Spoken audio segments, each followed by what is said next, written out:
Welcome to my video lessons and don't forget to subscribe. Samahan ninyo ako sa ating aralin sa Makabansa Grade 3, Quarter 1, Week 4. Mahahalagang lugar at pangyayari na bahagi ng kasaysayan ng ating komunidad. Ating aalamin sa araw na ito ang mga mahalagang lugar at pangyayari na bahagi ng kasaysayan ng kinabibilangang komunidad. Bago natin simulan ang ating aralin sa araw na ito, ay tayo muna ay magbabalik-aral. Saan ako kabilang? Panutok, magbigay ang guro ng mga larawan ng mga sikat na tao sa inyong lugar at inyong itong iuuri kung saang larangan sila nabibilang. Ito ang ating mga kategorya, ang mga larawang ipapakita: pamamahala, edukasyon, sining, kalusugan, at pampalakasan. So dito ninyo pipiliin kung anong kategorya ang mga ipinapakitang larawan. Okay mga bata, sino ba ang nasa larawan? Ito ay si Governor Abeng Remulla. Anong kategorya siya nakalagay? Nasa pamamahala ba? Sa edukasyon? Sa sining? Mga bata, kilala niyo ba ang nasa larawan? Tama, siya ang ating Mayor Alex Advincula. So, saan kategorya ba siya? Sa pamamahala ba? Sa edukasyon? Sa sining o pampalakasan?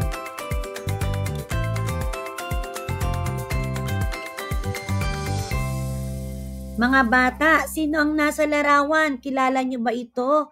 Tama. Yan ay si Senator Sani Angara, ang ating DepEd Secretary. So, saan kategorya ba siya? Sa pamamahala, edukasyon, sa sining, o sa pampalakasan?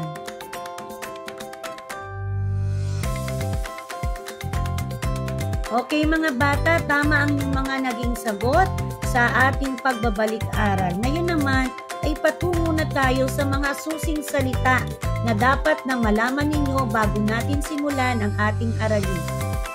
Ano nga bang ibig sabihin ng makasaysayang pook? Ito ay isang lugar na may mahalagang papel sa kasaysayan ng isang bayan.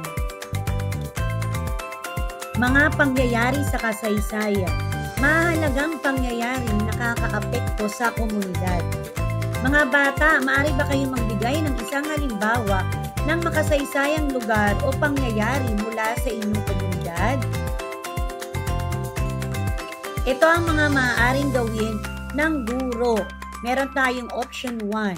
Magbasa ng isang maikling teksto tungkol sa mga mahalagang lugar at pangyayari na bahagi ng kasaysayan ng kinabibilangang komunidad.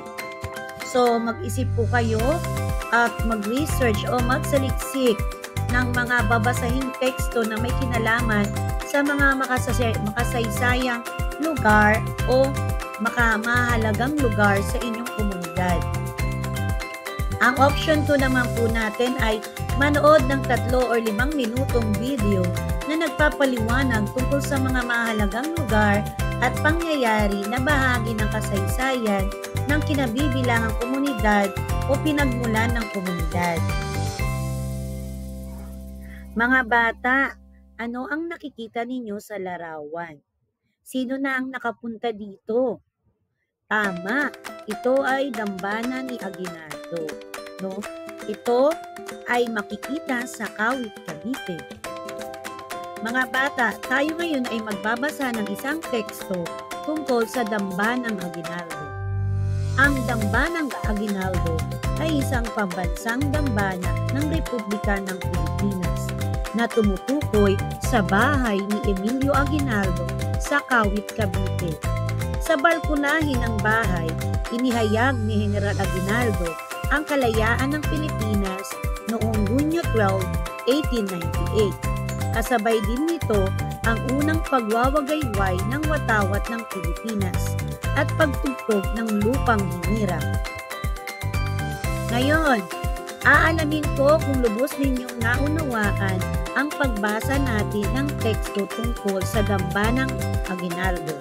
Ito ang mga gabay na tanong. Number 1. Anong lugar ang tinalakay sa binasang teksto? Number 2. Saan ito makikita? Number 3. Ano-ano ang mahalagang pangyayari na naganap sa lugar na ito? Mga bata, meron pa tayong babasahin isa pang teksto tungkol sa labanan sa Alapan.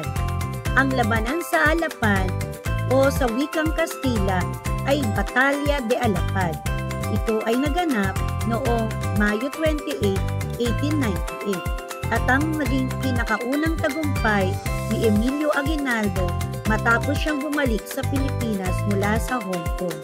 Ibig sabihin mga bata, nanalo sa labanan na ito sila Emilio Aguinaldo.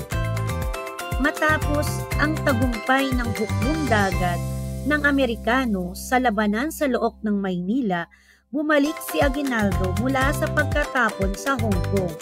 Muling itinaguyod ang panghimagsikang hukbong katihan ng Pilipinas at lumaban laban sa isang maliit na garison ng mga tropang Espanyol sa Alapan, Imus, Cavite.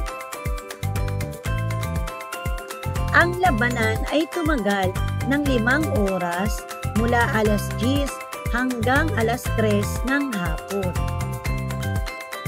Matapos ang tagumpay sa Alapan, binuksan ni Aguinaldo ang watawat ng Pilipinas sa kauna-unahang pagkakataon at itinaas ito sa Teatro Caviteño sa Cavite Nuevo o yung kasalukuyang lungsod ng Cavite sa harap ng mga revolusyonaryong Pilipino at higit sa 270 na nahuling tropa ng Espanya. Nasaksihan din ng isang pangkat ng mga Amerikanong marino ng US Asiatic Squadron ang paglabas. Ang araw ng watawat ay ipinagdiriwang tuwing Mayo 28 bilang paggalang sa labanang ito. Ang araw na ito ay nagmamarka din ng pagsisimula ng pambansang pagdiriwang ng Araw ng Kalayaan. Pati na rin ng buong lalawigan ng Kalayaan Festival na ipinagdiriwang sa buong lalawigan ng Cavite na iginagalang ang papel ng lalawigan sa pagkamit ng pambansang kalayaan.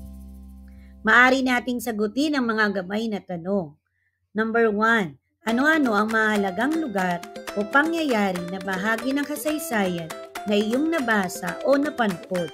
Number 2. Bakit kailangan nating matutunan ang kahalagahan ng ating lugar o pangyayari sa kinabibilangang komunidad? Ngayon mga bata, panoorin natin ang isang video tungkol sa dambana ni Aguinaldo.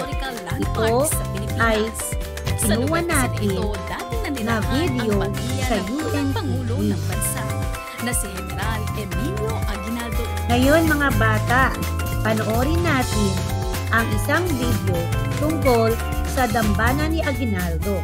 Sa Ito lugar din na ito, ay iprinoklama kinuha ang natin kalayaan ng Pilipinas na video mula sa sa bansang Espanya UNTV. noong June 12, 1898. Ngayon mga bata, panoorin natin ang isang video tungkol sa dambana ni Shrine ay Aguinaldo. nagsisilbing Ito isang museo ay kung saan kinuha makikita ang natin ilang mahahalagang na historical video sa artifacts UNTV. gaya ng memorabilia ni General Aguinaldo at ng Katipunan. Ngayon mga bata, panoorin natin ang isang video tungkol sa dambana ni Matatagpuan din Aguinaldo. dito ang mga Ito nagisilid at ay lumang kagamitan ng kinuha pamilya natin Aguinaldo. na video sa UNTV.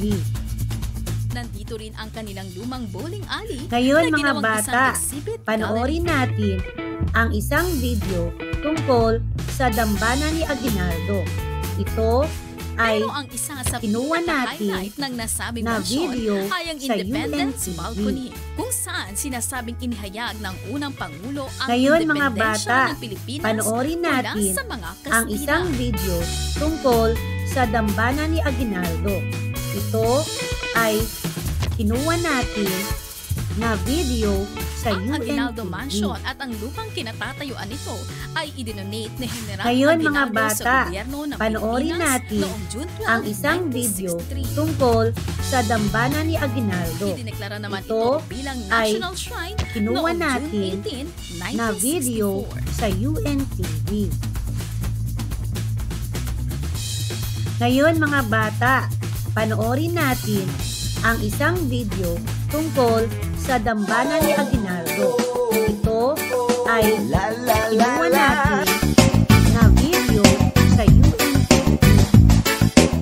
Thank you for watching and credits to the rightful owner, Wikipedia and UNTV for the videos.